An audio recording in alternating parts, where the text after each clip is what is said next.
ఎన్నికల సమయం దగ్గరకు వచ్చేసరికి ఏపీ సీఎం జగన్మోహన్ రెడ్డి అసలు స్వరూపం బయటపడుతోంది. వైసీపీ పార్టీ పుట్టాక ఎన్నడూ లేని విధంగా ఈసారి జగన్ తీసుకుంటున్న నిర్ణయాలు పార్టీలో ప్రకంపనలు రేపుతున్నాయి. ఆయన నిర్ణయాన్ని వ్యతిరేకించే వారి సంఖ్య రోజురోజుకు పెరుగుతోంది. ఎందుకంటే ఆయన ఇచ్చిన మాటలు, ప్రకటించిన హామీలు ఇలా అన్నిటికీ నీళ్లొదిలేశారు.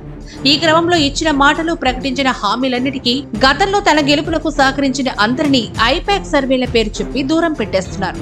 ఎలాంటి మొహమాటాలకు తావు లేకుండా అభ్యర్థులను ఇష్టారాజ్యంగా మార్చేస్తున్నారు. జగన్ ఇప్పుడు ప్రకటించే అభ్యర్థులు గెలవడం, గెలవకపోవడం అన్నది పక్కన పెడితే ప్రస్తుతం ఆయా స్థానాల్లో ఉన్న సిట్టింగులకు గెలిచే అవకాశం ఇస్తుమంతైనా లేదు అన్న అభిప్రాయానికి జగన్ వచ్చేశారు. మీకు ప్రజాదరణ లేదు, మీకు టికెట్ ఇచ్చినా గెలవలేరు అని ముఖం మీదే చెప్పేస్తున్నా వారిని పక్కన పెట్టేయడమో, మరో నియోజకవర్గానికి మార్చేయడమో చేస్తున్నారు. ఇప్పుడు ప్రకటించేవారు అక్కడ క్యాడర్కు పరిచయం లేకపోయినా తాను తీసుకున్నదే ఫైనల్ నిర్ణయం అంటూ కనీసం చర్చలకు కూడా అవకాశం ఇవ్వడం లేదు.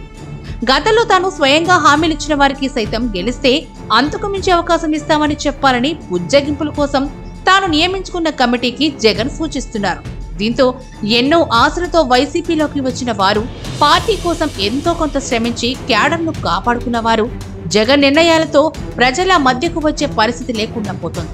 ఇప్పుడు దేవినేని అవినాష్ కూడా రిక్తహస్తమేనని అంటున్నారు జగన్.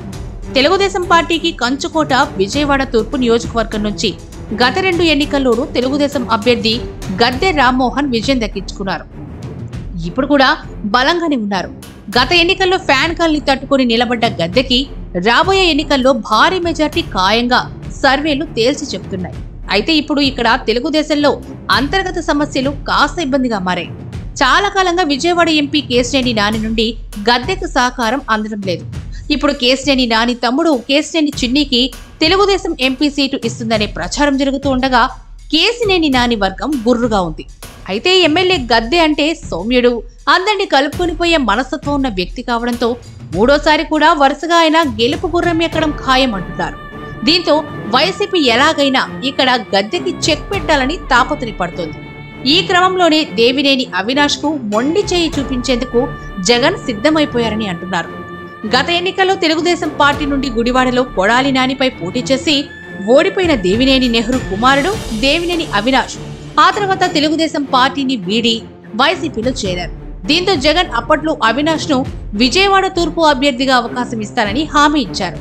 వచ్చే ఎన్నికల్లో ఆయన్ను ఎమ్మెల్యేగా గెలిపించి అసెంబ్లీకి పంపాలని పార్టీ నాయకులను సూచించారు. ఇక్కడ తెలుగుదేశం పార్టీకి వెన్నంటి ఉంటూ వస్తున్న బలమైన కమ్మ సామాజిక వర్గ ఓటు బ్యాంకును దెబ్బ కొట్టేందుకు అదే సామాజిక వర్గానికి చెందిన దేవినేని అవినాష్ అభ్యర్థిత్వాన్ని వైఎస్ జగన్ అప్పట్లోనే ఖాయం చేశారు. ఇక అప్పటి నుంచి అవినాష్ తూర్పు నియోజకవర్గంలో కాళ్లకు బలపాలు కట్టుకొని తిరుగుతున్నారు. దాదాపు 2 ఏళ్లుగా అవినాష్ ఇక్కడ పార్టీ కోసం పనిచేస్తూ తన పట్టు పెంచుకొని ఎన్నికల్లో పోటీకి సిద్ధమవుతూ వస్తున్నారు. ఉమ్మడి కృష్ణా జిల్లాలో వైసీపీ ఏ కార్యక్రమం చేపట్టినా ముందుండి ఆ కార్యక్రమాన్ని నిర్వహించేది దేవినేని అవినాషి అన్నట్లుగా కీలకంగా వ్యవహరిస్తూ వచ్చారు. తీరా ఇప్పుడు ఎన్నికల సమయం వచ్చేసరికి జగన్ అవినాష్ ను పక్కకి నెట్టేశారు. జగ్గయ్యపేట ఎమ్మెల్యే సామినేని ఉదయభానును తూర్పు నియోజకవర్గానికి తీసుకొచ్చే అవకాశం ఉన్నట్లు పార్టీ వర్గాల్లో గట్టిగా వినిపిస్తోంది. ఇక జగ్గయ్యపేటలో ఉన్న సామినేనిని ఇక్కడకు తీసుకొచ్చి అవినాష్ ను వేరే నియోజకవర్గానికి పంపించడమో లేదా ఈసారికి పార్టీ టికెట్ నిరాకరించడమో జరుగుతుందని వైసీపీ వర్గాల్లో చర్చ జరుగుతోంది. ఒకవేళ సామినేని విజయవాడ తూర్పుకు వచ్చేందుకు అంగీకరించని పక్షంలో యలమంచిలి రవిని ఇక్కడికి తీసుకొస్తారని వైసీపీ నేతలు చెబుతున్నారు. ఎలా చూసుకున్నా అవినాష్ కు మాత్రం జగన్ హ్యాండ్ ఇవ్వడం ఖాయమని అంటున్నారు. దీంతో ఎన్నో ఆశలతో 4 ఏళ్లుగా నియోజకవర్గంలో పనిచేసిన అవినాష్ కూడా వైసీపీ కూరలో కరివేపాకేనా అని ఉమ్మడి కృష్ణా జిల్లా రాజకీయ వర్గాలు చర్చించుకుంటున్నాయి.